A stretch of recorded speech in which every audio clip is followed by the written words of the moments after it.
Hello friends, আজি ভিডিঅ'ত মই আপোনালোকক দেখাম কেনেকৈ আপুনি ঘৰত বহি আপোনাৰ SBI একাউণ্টত থকা বেলেঞ্চটো আপুনি ঘৰত বহি জানিব পাৰিব। আপুনি এটো জানিবৰ কাৰণে না ATM-ত যাব লাগিব না SBI বেংকত যাব লাগিব।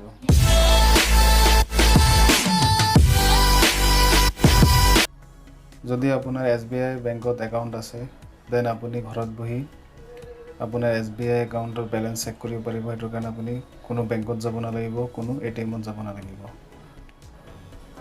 এই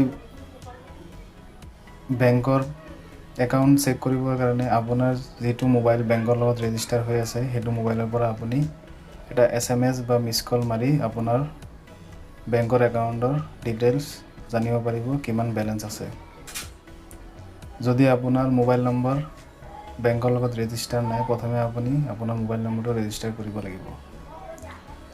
ৰেজিষ্টাৰ কৰিবৰ কাৰণে আপুনি এটা নাম SMS টাইপ কৰিব লাগিব। স্ক্ৰীনত মই দেখাই দিছো REG আৰু তাতে আপোনাৰ একাউণ্ট নম্বৰটো লিখিব লাগিব। 11 ডিজিট একাউণ্ট নম্বৰ থাকে, এটো একাউণ্ট নম্বৰ আপুনি লিখিব লাগিব।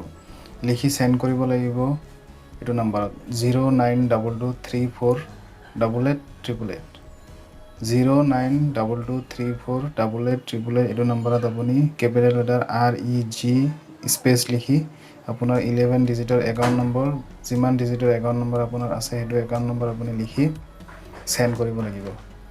সেন্ড কৰাৰ লগে লগে আপোনাৰ তাতে এটা কনফাৰ্মেশন মেছেজ এটা আহিব সাকসেসফুল বা আনসাকসেসফুল।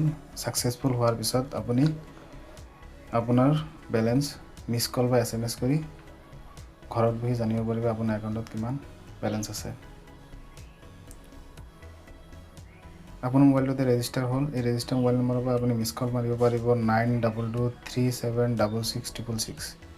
নম্বৰটো হ'ল 9223766666। এটো নম্বৰত মিছ কল মাৰাৰ লগে লগে আপোনাৰ মোবাইলত এটা মেছেজ আহিব আপোনাৰ বেংকত কিমান আপোনাৰ একাউণ্টত কিমান বেলেঞ্চ আছে আপুনি গম পাই যাব। আৰু SMS কৰিব লাগিব। SMS-ৰ কাৰণে আপুনি কেপিটেল লেটাৰত লিখিব লাগিব BAL, কেপিটেল লেটাৰত লিখিব লাগিব BAL আৰু সেন্ড কৰিব লাগিব 09223766666।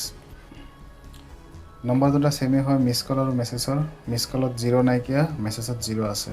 মিছ কল হ'ল 9223766666 আৰু SMS টো হ'ল 09223766666। এটোত আপুনি মেছেজ কৰিলে আপোনাৰ মোবাইলত SMS এটা আহিব আপোনাৰ কিমান বেলেঞ্চ আছে। আপুনি ক'তো যাব নালাগে, না ATM-ত যাব লাগিব না বেংকত গৈ পেলাই টাইম খৰচ কৰিব লাগিব। যদি ভিডিঅ'টো চাই ভাল লাগিছে তেনেহ'লে লাইক কৰিবা, শ্বেয়াৰ কৰিবা আৰু যোনে নাজানে তাৰ লগত ভিডিঅ'টো শ্বেয়াৰ কৰিব। আৰু মোৰ চেনেলত যদি নতুন আহিছে তেনেহ'লে মোৰ চেনেলটো সাবস্ক্ৰাইব কৰিব।